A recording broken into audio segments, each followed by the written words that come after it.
Bonjour, moi c'est Adrien. Salut, moi c'est Juliette. On vient de faire le GR20 en juin 2020 et on voulait faire un retour sur notre préparation de A à Z. Alors déjà, pourquoi faire une vidéo?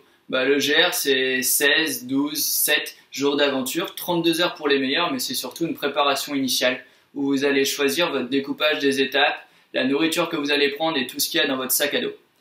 Pour ça, nous on a utilisé différentes plateformes, donc GR20 le blog et deux groupes Facebook, la folie du GR20 et GR20 avec le petit signe infini.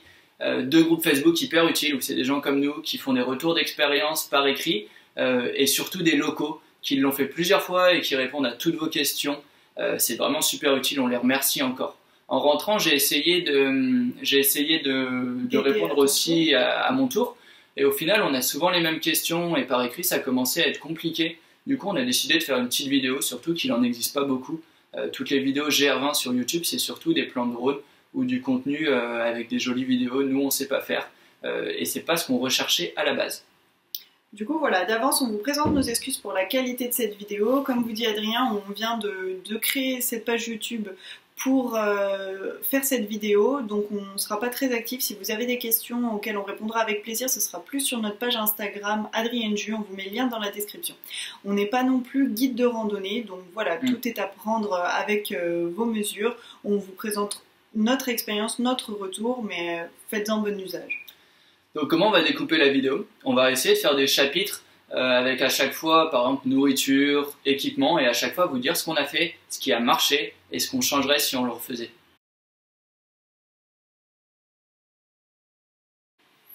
Pour commencer, on va se présenter rapidement et vous donner l'idée générale de notre trek, 10 jours d'autonomie complète. Alors on a 25 et 24 ans, on vit en Corse depuis bientôt un an. Au quotidien, on pratique le trail et l'escalade et les week-ends, on a un van et on part faire de la randonnée à la journée de moyenne intensité. Donc le GR20 pour nous, c'était notre première expérience en trek longue durée. C'est pourquoi on a voulu se rajouter une dimension physique et environnementale. Donc il y a 16 000 façons de faire le GR, vous pouvez dormir en refuge et y manger, ou comme nous, prendre tout l'équipement nécessaire, tente, sac de couchage, matelas, toute la nourriture, et juste bivouaquer le long des refuges parce que le bivouac sauvage est interdit dans les parcs nationaux comme la Corse. On va maintenant parler du danger et de l'exposition du sentier. Pour moi, il n'y a aucune difficulté majeure, mais c'est strictement personnel et au vu des conditions météorologiques que nous avons eues. Habitant en Corse, on avait déjà la chance de connaître le terrain, donc d'y être préparé. Et en plus, on a pu prendre un peu la décision de partir ou non au dernier moment. Et on avait vérifié que la météo était bonne et elle a été excellente. Il n'y a pas fait trop chaud et on n'a eu aucun jour de pluie sur le sentier. Et il y a quand même quelques passages où on s'est dit que s'il pleuvait ou si la roche était un peu humide, ça serait quand même beaucoup plus dangereux et au moins il faudrait ralentir notre rythme. Après, pour être franc, c'est oui considéré comme un sentier assez difficile, mais parce qu'il est grand public et peut-être un peu trop grand public. On a croisé des personnes qui se mettaient clairement en danger, on a vu des chutes, il y a des hélicoptères qui sont intervenus, mais les gens semblaient non préparés, on croisait du monde avec des sacs qui n'étaient pas réglés, des chaussures qui étaient déjà dévastées au bout du deuxième jour. Donc on voit des choses sur le GR où on se dit que les gens n'ont pas grand chose à faire là, si je peux me permettre, mais un peu comme si vous commenciez le trail par de l'ultra. On commence pas la randonnée par un GR de 10 jours, de 12 jours, ça paraît un petit peu compliqué, mais pour quelqu'un qui a déjà marché en montagne, il n'y a pas une exposition des sentiers importants, il n'y a pas de vide à certains moments. De toute façon, vous avez tous vu les vidéos où on pose un petit peu les mains, mais c'est quand même largement faisable. Pour notre part, on fait de l'escalade, donc ça retire aussi toute l'appréhension, je pense, du vide. Mais ne vous inquiétez pas, il n'y a aucune compétence d'escalade à avoir pour faire ce GR. En tout cas, c'est notre avis. Et encore une fois, c'est personnel et c'est en fonction de votre météo.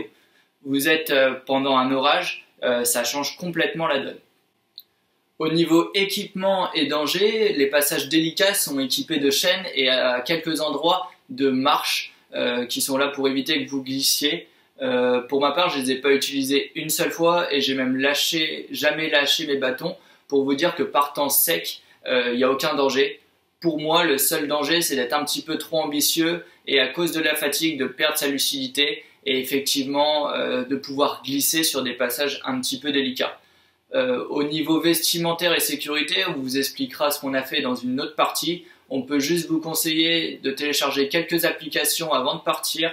Nous, on avait répertorié dans nos répertoires les numéros de certaines bergeries et de certains refuges, de la gendarmerie de haute montagne et du parc national.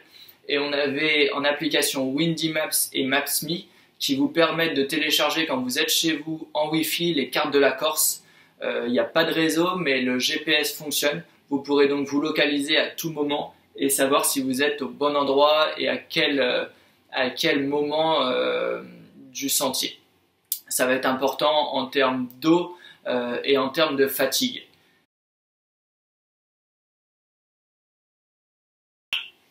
Alors moi pour ma part je voulais vous parler du transport une fois sur place, donc pour venir en Corse soit avion soit bateau, et ensuite nous sommes partis d'Ajaccio en train. Ça peut également se faire à partir de Bastia pour aller jusqu'à Calvi. Nous on a fait donc Ajaccio-Calvi pour 25 € par personne en train, le trajet est d'ailleurs très joli.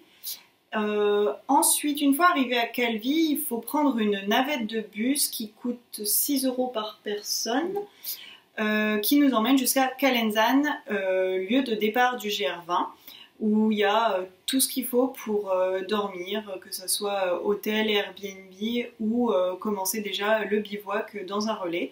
Il y a également des restaurants. Nous, on vous conseille le relais du GR20 où il y a une cuisine au feu de bois, des pizzas au feu de bois. Elles sont top. Donc voilà. Et pour le retour aussi, du coup on arrive à Conques. Il y a un bar, vous pouvez pas le louper, il est à l'arrivée, tout le monde s'y arrête, il y a même la pancarte où tout le monde se prend en photo devant. Le patron appelle une navette une fois qu'on est une petite dizaine pour diviser et pas faire venir la navette pour rien, qui nous emmène jusque Porto-Vecchio. Et de là, nous, on a dormi sur place parce que c'était déjà la fin de journée. Mais sinon, il y a des bus, mais il faut arriver tôt. Il y a des bus pour aller jusqu'à nous, Ajaccio. Du coup, après, voilà, il y a la compagnie bus, elle dessert un peu tout. Vous pouvez en profiter pour aller voir Bonifacio, qui est aussi magnifique. Voilà.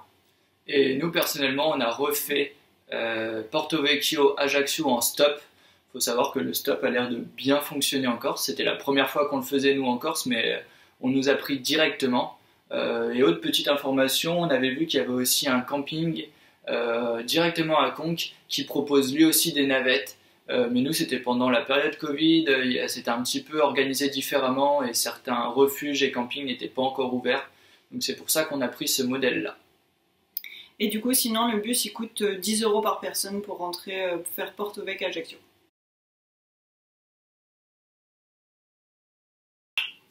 Donc comme vous le savez, on est parti en autonomie complète et là, le plus gros du préparatif, c'est la nourriture et la problématique est simple, partir avec le maximum calorique et le minimum de poids dans le sac à dos. Donc pour ça, on pense tout de suite aux plats lyophilisés et c'est pas le choix qu'on a fait nous, d'abord pour une question de coût et ensuite en comparant le rapport calories-poids, on arrivait à des choses similaires avec des prix beaucoup plus raisonnables. Par exemple, on en a eu pour 50 € pour du coup 10 jours d'autonomie complète pour 2 personnes. Donc on va vous présenter une journée type. Il faut savoir qu'on mangeait la même chose chaque jour. Donc le matin, on commençait par de l'avoine qu'on avait préalablement mesurée et mis dans un zip-pack. Non, c'est pas des zip-packs. Là, c'était un sac congélation. De congélation en fait, et on faisait un nœud et on découpait l'excédent de plastique. Voilà, et on le mettait dans un bocal type bocal à haricots verts parce qu'on n'avait pas reçu nos nalgènes. Voilà, donc on était parti avec ça et une cuillère Cito Summit pour tous les repas. Au final, effectivement, les bocaux en verre, ils étaient plus lourds, mais on s'est rendu compte quand on les a reçus que ça n'aurait pas été possible avec les nalgènes qui en fait étaient trop hautes, donc ça aurait été chiant. Donc c'est un peu lourd, mais pour notre utilisation, ça s'est bien passé. Donc le soir, on mettait notre avoine avec un petit peu de raisin sec, des fruits secs ce qu'on voulait, un petit peu de cacahuètes ou d'amandes. Chacun mettait un petit peu ce qu'il voulait en fonction du poids qu'on avait déterminé et un petit peu de miel liquide du coup qu'on avait emporté. Donc ça avec de l'eau, ça gonflait toute la nuit et le matin on n'avait qu'à manger et partir. Une fois qu'on avait petit déjeuner, on mettait dans nos bocaux de la semoule. Ça c'était pour notre repas de midi, donc semoule eau froide, ça gonfle très bien, c'est pareil qu'avec de l'eau chaude, il existe plein de sortes, des taboulés qui se font même avec de l'eau froide. Sinon vous pouvez prendre de la semoule classique et mettre vos épices, c'est ce qu'on a fait aussi, comme ça on a essayé de varier un petit peu les goûts. Et on avait également un petit peu d'huile d'olive, on avait rempli un flacon avec... c'est un petit flacon de lentilles en fait. Voilà, avec de l'huile d'olive. Ça c'est le seul aliment qu'on a mis dans un zip-pack, du coup ceux-là c'est des zippers et on l'a mis pour 2, donc il y a une quantité pour 2 et on avait fait sur notre bocal un petit trait au marqueur qui correspondait à comment diviser en 2 selon les calculs qui avaient été faits. À la quantité, donc voilà, et après la quantité d'eau on l'a mesurée avec un petit verre doseur cytosine aussi, qui nous servait du coup pour le soir, vous allez le voir. Voilà, et du coup le soir on mangeait une soupe déshydratée. Voilà, ça c'est une soupe, une quantité pour 2. Après on mangeait de la purée. Alors on avait préalablement ouvert les sachets de purée pour mettre de lait en poudre. Comme ça on avait juste à faire chauffer l'eau, on utilise l'eau pour et la soupe et la purée et du coup le troisième élément les nouilles chinoises. Donc Adrien il mangeait les 3, moi je mangeais soit purée soit nouilles avec la soupe. Et voilà pour le soir, comme il y avait les cuisines dans les refuges, c'était avec les casseroles à disposition, tout ça c'était pas un problème. Et ensuite, entre chaque repas, quand on s'organisait comme on voulait, on avait des petits snacks. Donc on a choisi des barres Cliff, c'est celles qu'on préférait au niveau du goût et au niveau des calories, on les trouvait correctes. Et ensuite on avait fait chacun un zip-pack pour chaque jour. On piochait quand on voulait, on les avait mis dans nos poches lombaires et on piochait comme on voulait, des cacahuètes, des raisins secs, des amandes, des pruneaux, des abricots secs. Voilà, un mélange comme ça. Et en dessert, le midi, on avait des protéines, un petit sachet de protéines en poudre, c'est un échantillon. On était passé dans un magasin de nutrition sportive pour voir s'ils avaient d'autres barres à nous conseiller que les Cliff. Et au final, le vendeur nous avait donné quelques échantillons de protéines individuelles comme ça. Donc on en avait quelques-uns avec des goûts sucrés. Et du coup, des fois, après la semoule, on s'est fait des petits desserts avec ça fait un peu comme du lait sucré, avec du goût chocolat, vanille. Et comme vous avez vu, nos repas on avait peu de choses protéiniques. Du coup, ça nous en redonnait un petit peu, protéique, pardon. Et aussi, on avait des petits extras, donc ça, c'est des choses qu'on n'avait pas pesées, mais voilà, de temps en temps, quand on en avait envie ou besoin, on avait des M&M's, des zip-packs avec un peu de miel parce qu'on n'a plus actuellement. Voilà, et ça aussi, ouais, des chocolats chauds. Donc on a mélangé du lait en poudre avec du cacao en poudre. Voilà, pour quand on arrivait au refuge, on appréciait bien avoir un petit chocolat chaud en arrivant. Niveau contenant, comme on vous l'a dit, du coup, on n'a pas pris de popote et on n'a pas pris de gaz ni de brûleur. Ça a été notre économie de poids, sachant qu'on s'arrêtait dans des refuges ou des bergeries privées tous les soirs. On utilisait leur système de cuisine extérieure. Et donc on avait un petit verre pour le soir en plus et on avait un bol extensible comme ça de 500 ml. Notre système d'hydratation, là aussi encore une fois on a fait un choix que peu de monde fait. En général les gens partent avec un camelback. Nous on voulait pouvoir recharger rapidement, donc on est parti avec 3 bouteilles d'1 litre. Moi j'en avais 2 et toi 1. Des bouteilles en plastique simple, c'était ce qu'il y avait de plus léger et de plus solide. Et on est parti avec 3 flasques de trail. T'en avais 1 et moi 2, ce qui nous permettait en fait, toi, de les accrocher avec un système d'élastique sur tes bretelles, donc pour toujours avoir 500 ml sur nous à porter. Et moi j'avais ce petit contenant en fait qui s'accroche sur la bretelle. Je l'ai eu sur AliExpress, c'est la même marque que notre tente, 3UL GIR. 3FUL GIR. Ouais, et donc je mettais moi mes 2 flasques en plus dedans, donc pareil, que je pouvais boire à tout moment. Et on est parti également avec un mini filtre Care Plus de Sauer, donc qui se visse en fait au goulot d'une gourde, peu importe. Donc on remplit une gourde dans une rivière, dans une flaque, et on peut remplir d'autres contenants. C'est là qu'on va arriver du coup au premier, qu'est-ce qu'on referait et qu'est-ce qu'on changerait. Niveau bouffe, c'était très bien pour moi. Le système d'eau, on l'a utilisé qu'une fois et c'est dommage. En fait, on se chargeait souvent trop en eau. On a eu de la chance, comme on vous l'a dit, avec les conditions. Il n'y a pas fait trop chaud, mais nous, en remplissant tout, on avait trop. Et du coup, souvent, en arrivant au refuge intermédiaire, quand on doublait, quand on faisait plus, on aurait pu recharger et en fait, on avait déjà de l'eau. Donc c'est chiant de se dire qu'on part avec trop de kilos. Oui, voilà, comme on faisait plusieurs étapes à la journée, on croisait forcément un refuge ou deux au cours de la journée, ou des bergeries, ou des sources. Donc voilà, ça c'est quelque chose qui mériterait un peu plus d'organisation de notre part, même si on regardait, on avait bien étudié, mais bon, en niveau, on a toujours peur de manquer, donc voilà. Sinon, au niveau nourriture, ce qu'on changerait, moi, j'ai pas apprécié les cacahuètes. J'avais pas envie de les manger, même quand j'étais un peu fatiguée, ça me plaisait pas, j'arrivais pas. Donc à choisir, je partirais plus avec un sac, un petit sachet avec uniquement des abricots secs, des raisins secs, des fruits secs seulement, pas des cacahuètes, pas d'amandes. Ça le matin dans l'avoine, ok, mais sinon pas pour manger comme ça au cours de la journée. Moi du coup en petite différence, moi dans l'avoine du coup on avait chacun sa dose. Juliette elle avait choisi donc dans son grammage de mettre quelques amandes, effectivement moi j'en avais pas, je trouvais que c'était bien comme ça, donc que de l'avoine le matin parce que j'avais assez de mon Zipac avec tous les petits extras en plus.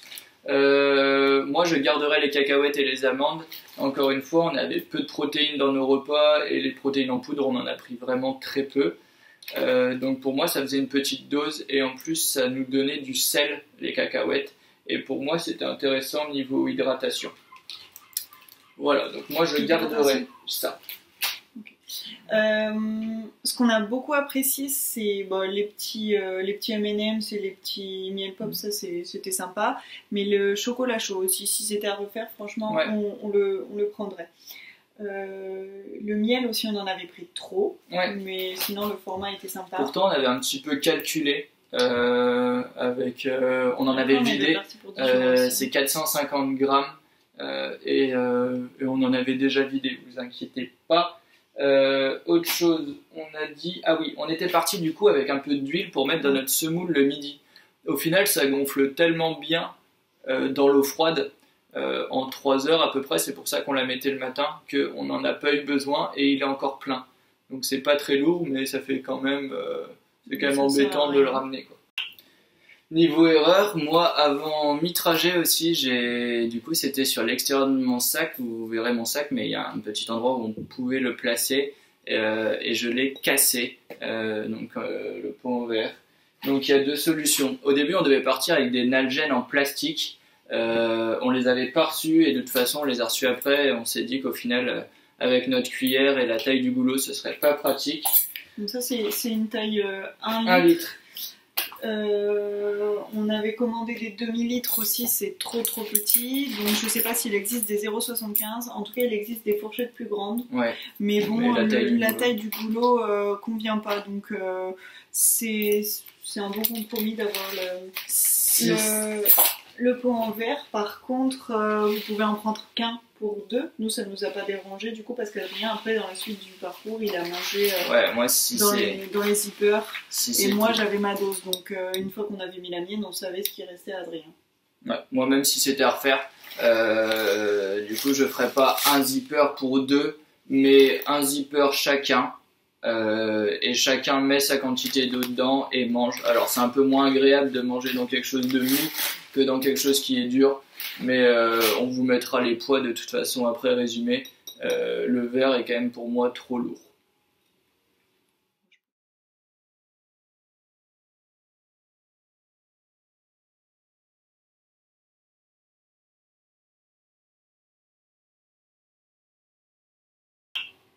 Voilà, donc on va parler maintenant du découpage des étapes. Donc c'est aussi un gros morceau de l'organisation et pour nous il a été modifié tout au long de notre préparation et encore même pendant le trek, vous allez voir. Donc le GR20 c'est 15 refuges du parc, donc 16 étapes officielles. Entre ces refuges officiels du parc, il y a des bergeries privées qui proposent le même type de service, sauf parfois il n'y a pas de cuisine extérieure, mais sinon bivouac, location de tentes, repas, petit déjeuner, parfois quelques snacks à acheter. De toute façon, on vous a fait un récapitulatif de tous les parcs, de toutes les bergeries entre les refuges du parc et les croisements de route qui font qu'à ce niveau-là, vous avez en général un peu plus de choses à acheter et que les repas sont un petit peu différents puisque toute la nourriture n'est pas obligée d'être amenée en hélicoptère ou à dos de mule. Donc on avait un premier découpage en 10 jours qui était uniquement avec des refuges du PNRC car on sortait de la période confinement et toutes les bergeries privées n'avaient pas encore communiqué sur leur date d'ouverture. Donc on avait prévu déjà notre découpage et on avait programmé de réserver car c'était obligatoire. On a eu entre deux un petit incident qui a fait qu'on a dû passer par Witzhaven. Witzhaven c'est la fin de la partie nord du GR et le début de la partie sud. On coupe une route et il y a une gare dans ce hameau. Ce qui nous permettait de capter, de pouvoir prendre des nouvelles de notre famille et de pouvoir rentrer en train à Ajaccio chez nous s'il y avait eu un incident. Une fois qu'on avait du coup cette notion qu'on devait passer par Witzhaven, il n'y a pas de refuge du parc à Witzhaven et par contre il y a des auberges qui proposent les mêmes services, donc en bivouac. On y a réservé à l'Halte du Petit Prince un emplacement de tente et on en a profité pour demander si on pouvait déposer un colis. C'est ce qu'on a fait et on a mis à l'intérieur 4 jours de la nourriture qu'on vient de vous présenter. Ce qui nous permettait de partir en autonomie sur les 6 premiers jours et de reprendre toute cette nourriture-là dans nos sacs et de finir les 4 derniers avec. Ça nous a allégé les sacs en grande partie. Je suis passé, je crois, de 18,6 kg à 15,6 et pour toi de 15,5 à 12,5. Ce qui, on avait testé avec les sacs lourds derrière chez nous, dans un profil assez montant, donc qui pouvait nous entraîner à la marche sur le GR avec sac à dos lourd, et c'était très contraignant, donc on est content d'avoir fait ça, et vous allez voir que ça a un petit peu changé. Lors de ce deuxième découpage, on y a intégré les bergeries privées, qui avaient, ça y est, communiqué leur date d'ouverture, et qui n'obligeaient pas de réservation, donc pour nous ça nous arrangeait.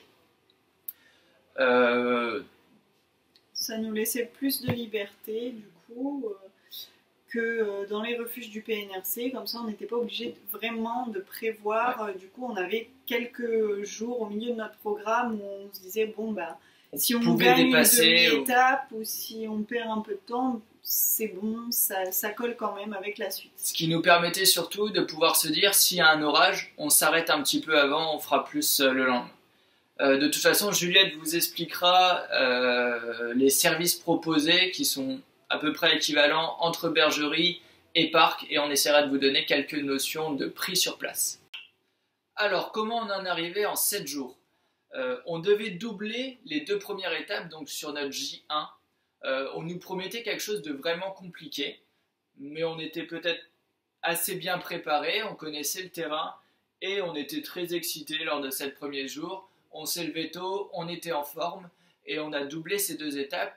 Je ne vais pas dire facilement parce que c'est pas le mot, mais en tout cas on était bien à l'arrivée.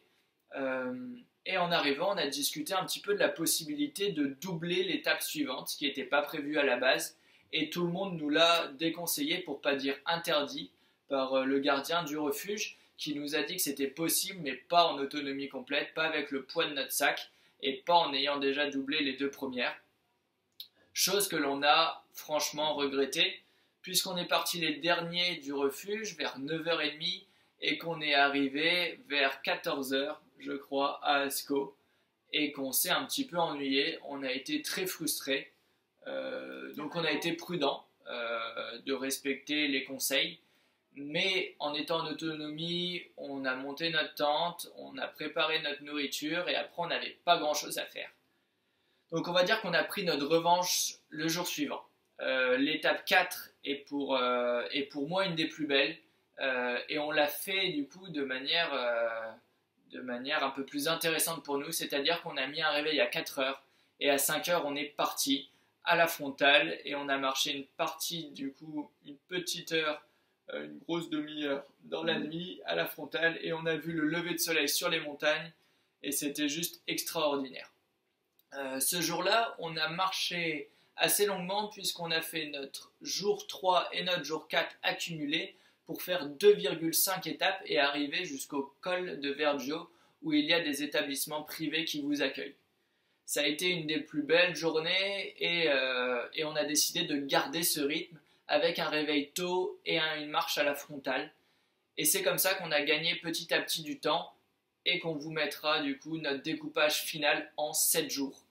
Si c'était à refaire, on le ferait en 6 pour ne pas garder une petite étape intermédiaire. Vous allez voir lors de nos calculs de kilomètres et de dénivelé, la journée fait un peu tâche où on a en moyenne, je pense, du coup les autres jours entre 25 et 30 km et qu'on a une journée où on a marché uniquement 7 km. Et 7 km, quand vous avez que ça à faire de la journée, c'est pas grand chose.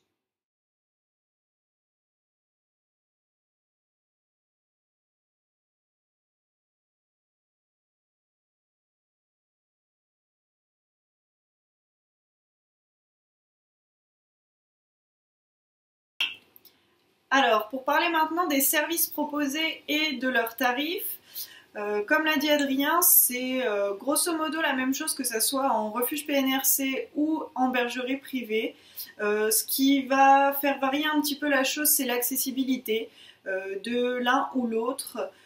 Donc, il y en a qui sont accessibles par la route, donc il y a un peu plus de choix en général et les tarifs sont plus abordables. Au niveau des bivouacs, vous pouvez soit bivouaquer du coup avec votre propre tente, soit dans une tente déjà montée sur place avec des matelas. Vous avez donc juste à porter votre sac de couchage, ou en refuge. Donc je peux vous donner les tarifs des bivouacs, c'est 8 € sur place ou 7 € si on a réservé déjà sur internet, ou 9 €. Donc en bergerie privée, ça nous est arrivé de payer 9 €. Donc c'est un tarif individuel, c'est-à-dire qu'on avait une tente pour deux, mais on paye en gros la nuitée. Donc pour nous, bivouaquer, c'est 14 €. Voilà, exactement. Donc les autres tarifs, vous les trouverez très bien sur internet ou dans des guides. Ensuite, ils proposent les petits déjeuners et les repas du soir. Donc en général, il faut réserver avant 18h, 18h30. Donc en général, tout le monde est déjà arrivé pour le repas du soir. C'est copieux, c'est bon. Nous, on nous a conseillé de manger dans le refuge, j'ai perdu le nom. De Londa. Le refuge de Londa. On y a mangé parce qu'on est arrivé un soir crevé à 18h40. Ils ont accepté qu'on prévienne seulement à cette heure-là et c'était très bon, on s'est régalé. Ils font des lasagnes au brooch avec que des produits qui font eux-mêmes. Donc on vous le conseille. Ensuite, il y a d'autres endroits, renseignez-vous bien, où c'est moins sympathique de manger, où c'est une plâtrée de pâtes avec de la sauce tomate et c'est pas très copieux, donc les gens en tiraient un peu la tronche quand on leur servait ça pour le même prix que les superbes lasagnes grosses parts dans le refuge précédent ou suivant. Donc voilà. Ouais, si on peut vous conseiller, les services proposés sont partout équivalents. avec le même prix en général, mais la qualité de ces services diffère un petit peu. Donc on vous a donné les groupes Facebook, les gens vous conseilleront bien là-dessus. Oui. Nous, Londa, on vous dit niveau bouffe, c'est vraiment bien. Bergerie d'Icrossi, on y a été aussi et c'est un coin qu'on avait déjà fait plusieurs fois avant, donc on vous les conseille aussi. Mais il y a des endroits, on ne donnera pas de nom, où effectivement on aurait été assez déçu d'y manger. Et si vous pensez le faire en ne prenant pas toute votre bouffe, les gens avaient l'air assez déçus de tous les petits déjeuners quoi qu'il arrive. Ouais, au niveau des petits déjeuners, nous on l'a jamais pris, mais en général ça consistait en 2 biscottes, un petit peu de confiture ou des crackers, des choses comme ça. Pour tenir 4-5 heures de marche. Une boisson chaude, café ou thé et une briquette de jus d'orange. Donc voilà. C'était pas copieux et c'était pas. En tout cas, si on avait à emporter quelque chose, ce serait le petit déjeuner et clairement. Et voilà. Et le midi et le soir, manger en bergerie, se régaler ou en refuge. Mais voilà, les petits déjeuners, un conseil, emportez-les.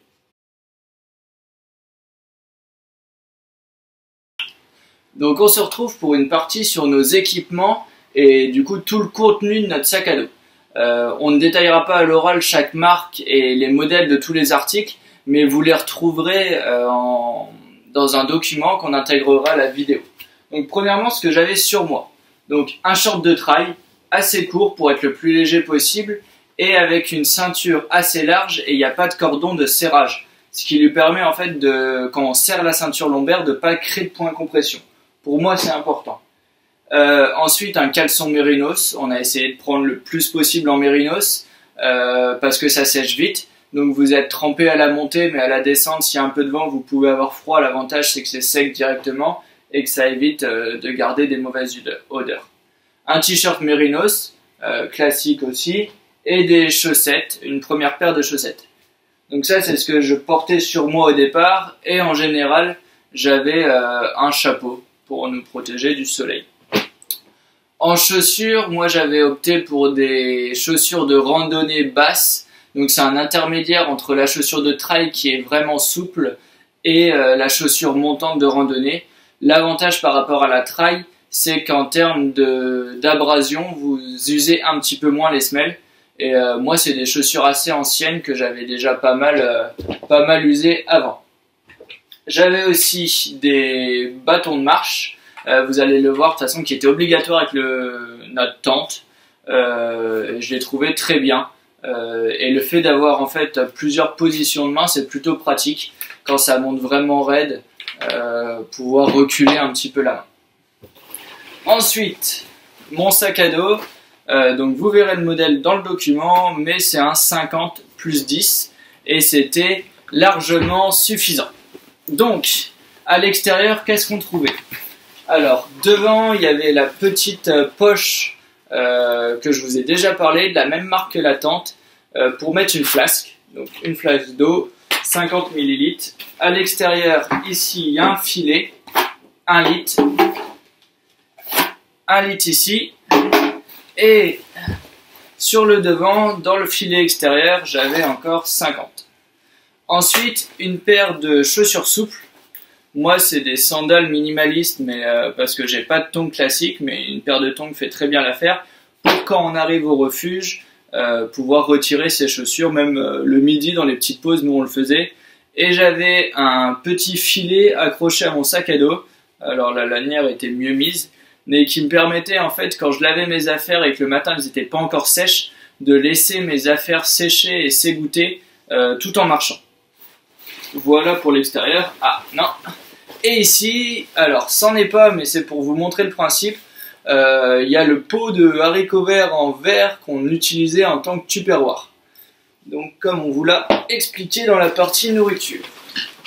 Ensuite, la poche du haut du sac à dos.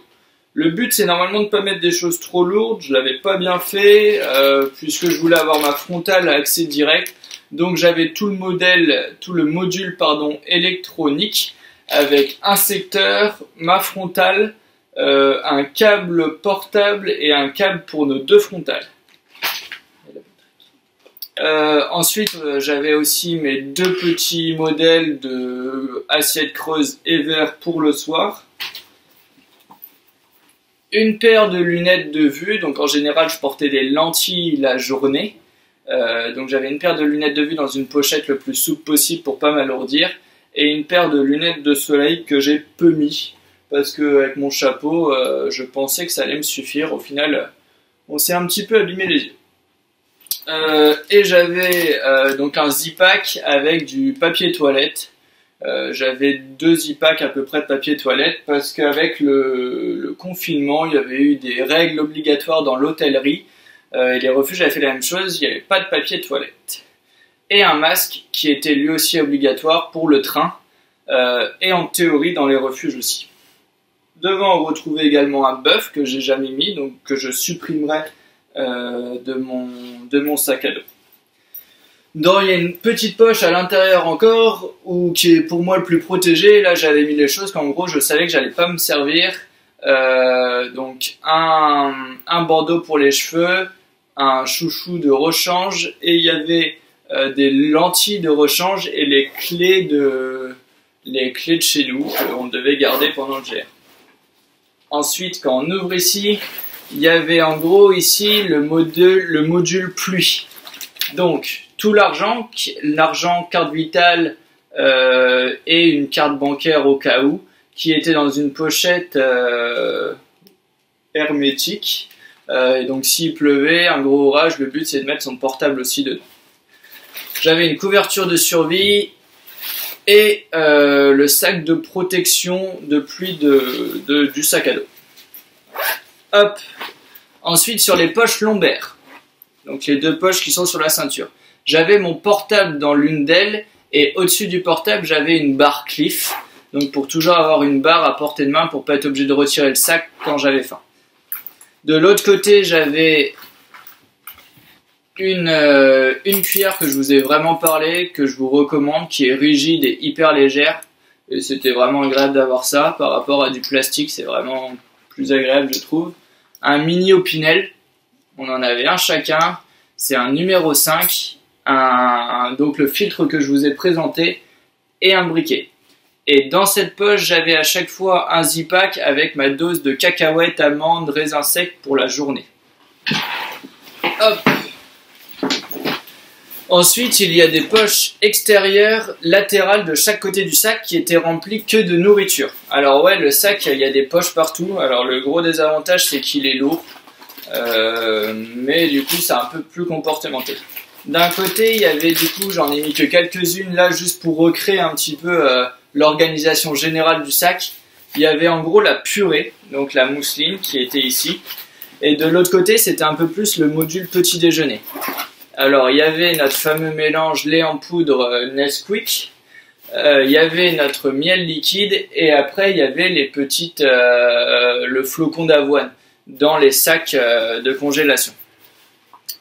Quand on ouvrait du coup complètement le sac, on avait là le module un peu le plus important et le plus lourd, c'est logique. Donc déjà dans la poche à eau, la poche Camelback, alors parfois je le sentais un petit peu, mais ça me permettait d'avoir pour moi quelque chose qui était lourd dans mon sac contre moi, donc le poids mieux réparti, c'était la batterie externe donc que j'avais placée dans la poche Camelback. Ensuite une tente. Alors là il y a juste la bâche parce qu'elle ne se monte pas avec des ossatures, mais elle se monte grâce à des bâtons de marche.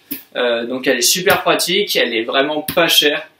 C'est un excellent rapport qualité-prix. Je vous conseille d'aller voir des vidéos dessus si vous hésitez encore de modèle, mais nous on le recommande grandement. De chaque côté j'avais de la tente le polycry pour protéger, donc c'est un petit plastique qui se met en dessous de la tente. Il y avait aussi du coup les sardines ultra légères et un sac au thon gonflant, super pratique aussi. De chaque côté de la tente, du coup j'avais la tente dans la cheminée et de chaque côté j'avais d'un côté les soupes pour le soir et des nouilles chinoises et de l'autre côté j'avais mes barres Cliff et les snacks dans des e-packs. Alors on se rend pas compte, mais quand on est parti avec 6 jours de bouffe, le sac il était bien rempli. Devant, j'avais des petits trucs que je voulais pas perdre, donc l'huile d'olive et des cafés et des sels que j'ai au final je pense ramener. Donc il nous reste plus que la poche en bas. Et là, de toute façon, c'est toute la partie vestimentaire. Et comme vous pouvez l'imaginer avec la place qui reste, on n'en avait pas pris beaucoup. Et c'est là-dessus qu'on a fait le plus de compromis. Ça s'est avéré judicieux pour nous. On a encore une fois eu des conditions idéales. Il y a certains compromis qu'on a fait que vous pourrez peut-être ne pas faire.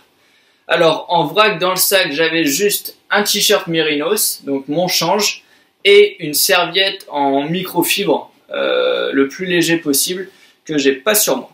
Ensuite, il y avait un premier sac de compression et un sac étanche, avec dedans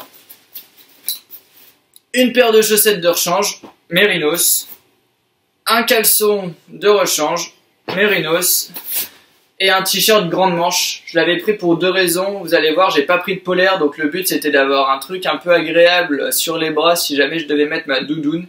Et parce que je me suis dit que si un jour j'étais cramé et que je ne pouvais plus accepter le soleil sur ma peau, je serais content d'avoir des manches. Au final, je l'ai mis tous les soirs. C'était pas utile. C'était vraiment juste du confort. Et j'avais un collant. Donc pas de pantalon, juste un collant. Et ça s'est très bien passé comme ça. Hop. Ensuite, pour me tenir chaud, c'était mon seul eau chaud. Donc dedans, il y a ma doudoune, une micro doudoune, tac tac, que j'ai tout le temps mis, tous les soirs. Je l'ai même mis ensuite pour dormir, je vais vous l'expliquer. Un bœuf, encore un pour la nuit, et pour en fait ranger ma doudoune dedans et me faire un oreiller pour la nuit. Et dans une des poches de la doudoune, il y avait une paire de mini-gants que j'ai jamais mis. Ensuite, une veste de pluie. J'ai pris plus minimaliste qu'une Gore-Tex. C'est vraiment, ça pèse 300 grammes. Donc c'est un intermédiaire. C'est pas du pur minimaliste comme vous allez voir, Juliette est partie. Mais c'est quand même un compromis en temps, avec un gros orage. Je pense que j'aurais quand même été un petit peu humide. Et c'est là que j'ai fait des compromis. Un sac de couchage 10 degrés. Donc c'était, ça pèse 600 grammes, donc c'était léger, mais c'est pas chaud. Et j'ai dû avoir plusieurs nuits test avant de trouver ma combinaison idéale. En fait, au début, je me suis dit pour pas avoir froid, je vais garder un t-shirt et mon collant. Le problème, c'est que du coup, vous ne perdez pas la chaleur et elle ne revient pas, elle n'est pas bloquée dans le sac de la même façon. Donc on perd ce contact avec l'air chaud que vous libérez. Et c'est pour ça qu'au final, je me suis rendu compte qu'il fallait mieux, je préférais rester les jambes déshabillées et mettre ma doudoune au-dessus de moi, donc torse nu en dessous. Et en fait, la doudoune et le sac de couchage ont au final le même principe, donc des petites plumes qui renvoient votre chaleur. Et comme ça, c'était le mieux. Et à l'intérieur, donc du sac de compression, il y a bien sûr le sac de couchage. Et il y a juste un petit, c'est ce qu'ils donnent dans les aéroports. Et il y avait 2 bandeaux pour les yeux, donc un chacun, et des boules qui est. On n'a jamais mis les boules qui est, par contre les bandeaux sous les yeux. Vu qu'on se levait tôt, on se couchait aussi très tôt, et c'était très pratique. Voilà pour moi, je crois que je vous ai dit tout ce qu'il y avait dans mon sac, à part toute la nourriture qu'il y avait que je ne vous exposerai pas. S'il y avait des choses à changer, mon principal budget irait dans le sac à dos, qui pèse 2 kg et qui est certes très confortable et certes bien niveau organisation, mais qui est, je pense, très lourd. Enfin, j'en rachèterai pas parce que j'en suis satisfait, mais en tout cas, peut-être que j'aurais mis un petit peu plus d'argent, j'aurais eu un sac de base un peu plus polyvalent et surtout plus léger. Et le sac de couchage, même chose. Si vous avez un budget un peu plus élevé, vous pouvez, je pense, avoir quelque chose de plus chaud. Voilà pour moi.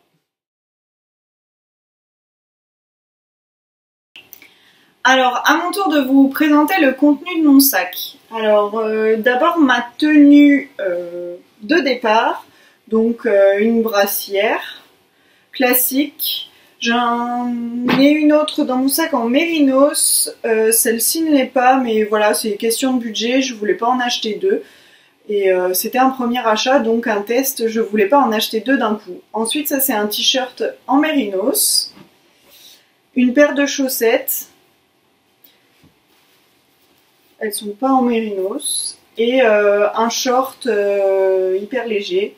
Alors moi, il y a un cordon de serrage, Adrien en a parlé, moi ça m'a pas trop gêné parce que du coup je l'ai porté taille haute, il est un peu grand pour moi. Voilà. Ensuite, dans mon sac, on avait pris, hop, à l'extérieur, hyper accessible, des assises. C'en est qu'une en fait, qu'on a coupée en deux. Donc voilà, pour être plus léger, ça nous suffisait, c'était suffisamment moelleux pour s'asseoir rapidement et c'était apprécié. Et au cas où, quand Adrien avait froid avec sa doudoune, ça lui servait d'oreiller. Ouais, parce que du coup, je retirais la doudoune sous ma tête et je l'enfilais. Voilà. Ensuite, là en dessous, il y a une petite mini poche où il y a la cape de pluie du sac. Et moi, j'avais également mis du coup ça, c'est ma doudoune. Donc voilà, elle pèse ma veste de pluie, pardon. Elle pèse 70 grammes. Donc c'était vraiment un pari osé qui s'est avéré bon pour nous, mais bon, c'est pas quelque chose que je peux conseiller. C'est un très gros compromis. Donc, rien qu'au niveau du poids du sac et des bretelles, on n'avait aucune idée si elle tiendrait à l'abrasion. C'est une très bonne veste pour le trail, il n'y a pas de souci là-dessus. Mais pour un trek, voilà. On l'a fait, on n'était pas serein en portant. Voilà, on n'a pas eu une goutte de pluie, donc voilà, c'était un pari osé et réussi. Mais voilà, il y a quand même 20 000 d'imperméabilité et 20 000 de je sais plus quoi. De respirabilité. De respirabilité, voilà. Donc voilà. Ensuite, les sandales minimalistes, tout en caoutchouc. Semelle Vibram quand même. Ça, moi, je les conseille vivement. J'adore ça. Et c'est pas comme des tongs non plus parce qu'on a le pied tenu. Donc voilà. Ensuite, sur les côtés, sur les filets sur les côtés, pareil, moi j'avais mon sac, ma conserve pour les repas, 1 litre d'eau, et le restant de l'eau, je l'avais là. Je l'avais accroché avec des petits élastiques ici, et j'avais passé, c'est les flasques Décathlon. Ils ont un petit truc comme ça, donc ça m'avait permis de l'accrocher, d'avoir toujours de l'eau accessible. Donc voilà, ça c'était bien pratique. Je recommande d'avoir toujours une flasque comme ça à porter. Ou alors si vous n'êtes pas comme nous à vouloir recharger le plus rapidement possible quand vous arrivez à un refuge, prenez un camelback. Voilà, donc la même cuillère fourchette, un petit filet également pour faire sécher, les habits, hop, le bol et la tasse vert, hop, la trousse de toilette. Hop, alors la trousse de toilette, dedans, qu'est-ce qu'on avait? On avait, j'avais nos boîtes de lentilles, à nous deux, un produit à lentilles. On avait essayé de calculer en remplissant 10 fois nos contenus de lentilles et de le renverser dedans. Clairement, on a dû revenir avec ça à peu près. On n'a pas compris ce qui s'est passé entre notre calcul initial et pourtant, on les a enlevés et nettoyés toujours. Bref, une brosse à dents qu'on a coupée. Je montre peut-être pas assez près. Un mini dentifrice. Savon. On avait pris du savon de Marseille qu'on avait coupé. Donc ça, je vous conseille, si vous partez à plusieurs et qu'il n'y en a qu'un qui porte le savon, bah ça déjà répartir les tâches, les poids, c'est important. Et d'en prendre plusieurs morceaux parce qu'on n'allait pas à la douche en même temps ou quoi. Donc c'était pratique d'avoir plusieurs bouts. Et on fait tout avec, et on lave nos vêtements. Voilà, la lessive, tout ça, ça c'est nickel. Les cheveux, de toute façon, on oublie pendant que je vais. Mais sinon, pas de souci. Et un mini beurre de karité aussi. Voilà, un petit morceau de beurre de karité. Voilà tout ce qu'il y avait dedans. Le beurre de karité, il nous servait le soir à, en gros, graisser nos pieds et surtout entre les orteils pour éviter qu'il y ait des frottements le lendemain. Donc on en mettait effectivement pour l'action hydratante dès le soir et on sentait bien que c'était encore gras au matin. Ouais, ça je le recommande, on l'a vraiment apprécié et je pense qu'on aurait pu s'en passer. Oups, pardon. Et il faut savoir qu'on s'en est sorti sans aucune ampoule ni rien du tout, nos pieds étaient vraiment nickel à la fin. Vous expliquer comment et pourquoi, je ne sais pas, mais en tout cas on avait préparé nos pieds. Donc ça c'était pas dans mon sac à dos, c'est un petit aparté. On avait une crème NOC et une crème Tano. Donc il y en a une à mettre le soir et le tanin le matin. Ça on l'a fait un gros 15 jours avant. Donc, voilà. Et pas pendant, on voulait pas transporter ça, on avait pris le beurre de karité, franchement bon pari. Pour la petite anecdote, j'avais oublié mes chaussettes avant de partir, donc je suis partie avec des chaussettes neuves, ce qui n'est pas du tout conseillé, et des chaussures que j'avais utilisées une journée à peine. Et bah voilà, mes pieds s'en sont très bien sortis, donc voilà. Ensuite là-dedans, plus rien. La serviette, c'est juste pour vous montrer, c'est pas du tout celle-là. C'est cette matière, c'est du lin. Ça sèche super vite et ça sent pas mauvais, donc super contente. Mais c'était moi qui l'avais faite moi-même. J'avais acheté du lin et je l'avais cousu, donc ça devait faire rien, un tiers de ça, même pas un quart, je ne sais pas. Je ne sais plus. Un peu plus lourd au mètre carré que le microfibre, mais bien plus confortable. Mais voilà, au niveau des odeurs, moi je préfère. Et de la sensation sur la peau, moi je déteste la microfibre, mais bon, enfin c'est un petit confort que je pouvais m'en passer, mais j'étais contente de l'avoir fait. Une pochette à papier toilette sale. Pour pas laisser les détritus dans la nature. Écrivez bien papier toilette sale dessus. Ensuite, au-dessus peut-être d'abord un masque, obligatoire pour nous. Ça c'était pour ranger mes lunettes que je porte là. Sinon j'avais mes lentilles. Une casquette bœuf, trop bien.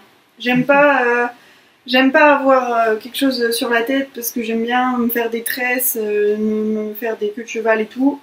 Et ça me permettait, vu que c'était une visière. Deux bœufs. Bon, hop. On s'en est pas trop servi parce que franchement on a eu des super conditions. Enfin moi pour la nuit je m'en suis aussi servi de thé d'oreiller. Donc pour ça j'en reprendrai au moins un. Peut-être pas deux.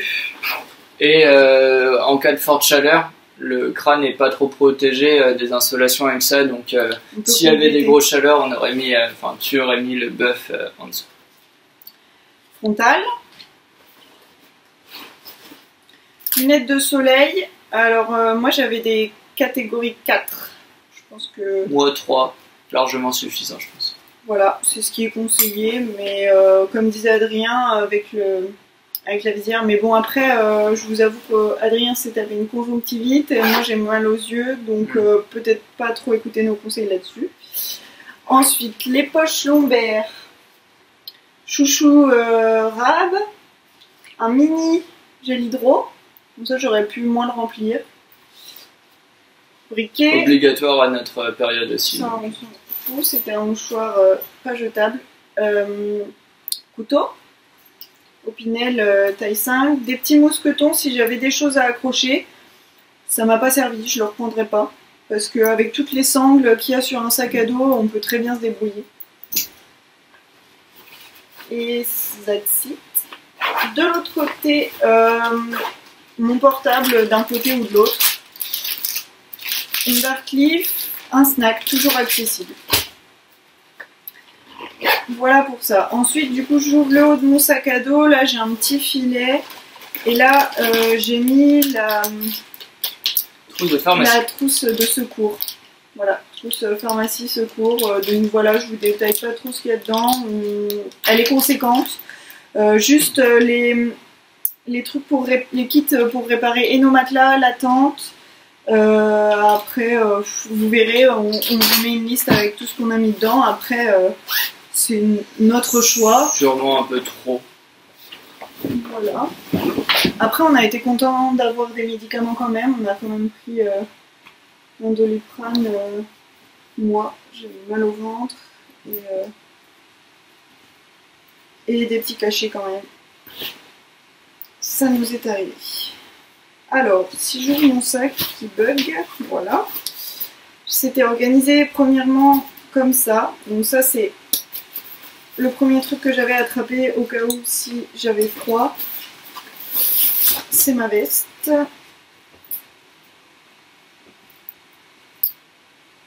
Voilà. Bah ça, je l'ai bien apprécié le soir. Moi, je regrette pas. Ensuite, moi, rien d'autre. Donc ça, c'est des petits sacs hyper légers, ultra light et... Faites gaffe quand même parce que on a du coup, c'est la même marque, mais même contenance, 2 litres. Mais les miens sont plus légers. Ils ont 2 gammes. Et je pense que c'est préférable. Enfin, il n'y a pas besoin de prendre les lourds, quoi. Ouais. C'est peut-être que les miens sont un peu plus imperméables. Ouais, ils le sont, je pense, vu la texture. Une doudoune premier prix que j'avais et que j'avais pas envie d'investir dans autre chose. Et sous gants. On a peu investi financièrement avant le trek sur la partie vestimentaire, parce que comme on vous l'a dit, on marchait déjà pas mal les week-ends à côté, et c'est du matériel qu'on avait déjà. Voilà. Ensuite, mes vêtements, je les avais mis dans un zip-pack taille moyenne qui est même pas rempli. Donc ça, ce sont mes vêtements supplémentaires, une paire de chaussettes, une brassière du coup qui est là en mérinos. Et au final, c'est un bon investissement, vous pouvez investir dedans. T-shirt mérinos. Et aussi un collant. Mérinos aussi. Mérinos aussi. Très agréable. Le soir, dès qu'on arrive, même s'il y a encore du soleil ou quoi, on a un peu envie d'avoir un collant. Ouais. Puis de changer du short dans lequel on était toute la journée, quoi. Donc voilà, c'est un 3 litres, ça. Ensuite, ça c'est juste pour vous montrer, il n'est pas rempli comme il l'était. J'avais conditionné ma nourriture dans un sac, comme ça me permettait d'avoir quelque chose de lourd que je pouvais mettre au bon endroit dans mon sac à dos, bien contre mon dos. C'était pas éparpillé partout. Donc voilà, avec la nourriture, vous savez ce qu'on a pris. Ensuite, j'avais mon matelas. Hyper confortable, franchement top. Moi je le recommande. Surtout qu'il y a beaucoup de bivouacs qui se font dans des zones où on n'aurait pas imaginé pouvoir poser une tente, où c'est des cailloux, où c'est pas confortable. Donc je pense prenez un bon matelas, parce que ce ne sera pas posé sur une petite terre bien moelleuse. Non, ça faut oublier. Et ensuite, sac de couchage. Alors moi c'était un confort -1. C'est ça. Donc moi j'étais très très bien, j'ai pas eu froid, j'ai eu chaud par froid, mais voilà, franchement confort -1, top. Top top top. Et léger, enfin moi c'est un investissement, c'est un cadeau. Et aussi ça, moi j'avais gardé le cordon parce que je me suis dit, je sais pas, on sait jamais, si je veux mettre mon portable, nos 2 portables, on avait fait le choix d'en garder un sur 2. On s'était dit, s'il pleut, ça va être les moments où potentiellement il y a un peu plus de brouillard, la visibilité est moins bonne. Donc dans ce cas-là, on a besoin d'avoir le portable pour avoir la carte quand même sur nous. De toute façon, ça pèse 1 gramme. Voilà, et du liquide, la carte vitale. Alors en liquide, on avait pris en gros 300 € chacun. Alors qu'on était en autonomie complète. Pourquoi on n'avait pas réservé toutes les bergeries. On n'avait pas réservé toutes les bergeries et puis voilà. En cas d'incident, on ne sait jamais, on avait pris plus. Voilà, mon sac est vide. Et pour parler juste de mon sac, moi j'en suis super contente. C'est un 50 litres de chez Osprey. Les bâtons. Ah oui, mes bâtons, pardon. Il y a du coup une armature. Donc il y a un peu d'air qui peut passer entre le dos et le sac. Donc ça c'est agréable. Et puis moi il était confortable, j'ai pas eu mal au dos. Et ça aussi bah, c'est un investissement. Mais rentabilisé, franchement je recommande. Après il faut faire attention, plus vous allez partir sur un sac minimaliste, plus il sera bien adapté à des conditions légères. Prendre un sac hyper minimaliste, hyper léger et mettre beaucoup de nourriture dedans comme nous on avait, c'est se ruiner les épaules parce que du coup on n'est pas du tout confort et la sensation de poids est plus élevée qu'avec un sac lourd. Donc là faut essayer de doser et avant de choisir son sac, il faut choisir tout ce qu'on va mettre dedans. Et hop, les bâtons. Donc voilà, moi j'avais des bâtons comme ça, rétractables, machin. Columbus, la marque. Ils sont, je vais peut-être pas le faire là-dessus. Hop, ça, tchouk, ça, je sais plus comment on dit. Il y a un petit ressort quoi. Non, ça franchement j'ai pas aimé. Après niveau confort et tout, j'étais bien. Les lanières elles sont confortables, c'est important pour moi parce que dans les montées, je passe les mains comme ça et j'appuie plus sur la lanière que réellement sur ma main qui est pas forcément fermée en fait au niveau de la poignée. Donc voilà. Donc du coup, je perdais de la force avec ce ressort qui me renvoyait pas toute l'énergie que je mettais. Donc bon, ça a été, mais à en racheter, je recommanderais pas. Ce modèle. Et pour vous dire à quel point les bâtons sont importants, voilà l'état de mes bâtons. Et voilà l'état, c'était ceux d'Adrien qui a changé. Je les ai pas pris moi. Il les a pas pris. J'ai et déjà voilà marché comment ils une paire de étaient. fois avec. Donc là, ils ne sont pas neufs. Et là, après, ils ont un GR là. Après un GR. Donc voilà, pour vous dire à quel point c'est important, ça, il faut jamais partir sans. Et s'il y en a un qui pète déjà, nous en fait avec la tente, de toute façon on n'avait pas le choix, donc moi j'ai hésité à en prendre, mais je me suis dit si après il y en a que un ou deux qui en prend et qu'on en pète un, on n'a plus de solution pour dormir, donc on a joué la carte de la sécurité et au final j'étais content de les avoir aussi. Alors moi si c'était à refaire, du coup déjà je mettrais mes lunettes de soleil. Voilà. Ensuite, j'avais pensé à quelque chose. Si on peut vous conseiller des chaussures, oui. Je les ai pas montrées moi. Sportiva TX4, pour moi c'est ce qu'il y a de mieux. Pour moi un truc d'important à avoir si vous devez investir dans peu de choses, moi ma doudoune je l'adore vraiment. Niveau batterie externe, on est parti avec quelque chose de lourd qui peut charger plus de 7-8 fois un portable, pas forcément utile. Certains refuges, là où justement il y a les croisements de route, en général il y a moins de problèmes avec l'électricité et vous pouvez recharger vos portables. Nous, vu qu'il n'y avait pas grand monde en refuge à cause de la période, ça allait. On avait tous les deux une bonne frontale, moi une vraiment bien, c'est pas important. Enfin, c'est important d'en avoir une bonne, mais n'allez pas sur des modèles trail si vous n'en faites pas à côté. Pour moi, c'est pas utile. Pour nuancer ce qu'a dit Adrien par rapport à la tente, oui, on la recommande parce que nous, c'était top. Niveau rapport qualité-prix, le poids, franchement top. Juste, on l'a imperméabilisé avant de partir. Donc, on a fait un mélange avec du silicone, du white spirit. Et c'est tout. Avec on a renforcé l'imperméabilité pour les coutures. Voilà. Tout est fait. Juste c'est pour être prévoyant, voilà. Et la marque le recommande d'ailleurs. Là, comme on avait acheté quelque chose dont on n'était pas sûr, même si on avait vu que des bons avis, voilà, on a voulu se rajouter ça, cette sécurité. Et bon, pour nuancer ce qu'il vous a dit, c'est juste qu'on n'a pas eu de mauvaises conditions, on n'a pas eu de pluie. Donc voilà, on a eu un peu de condensation, elle était un peu mouillée, mais sur la toile... l'extérieur. Voilà, mais après ça nous a pas dérangé. Dès qu'on fait une sortie sous la pluie, on l'espère pas, on vous met un petit mot dans les commentaires.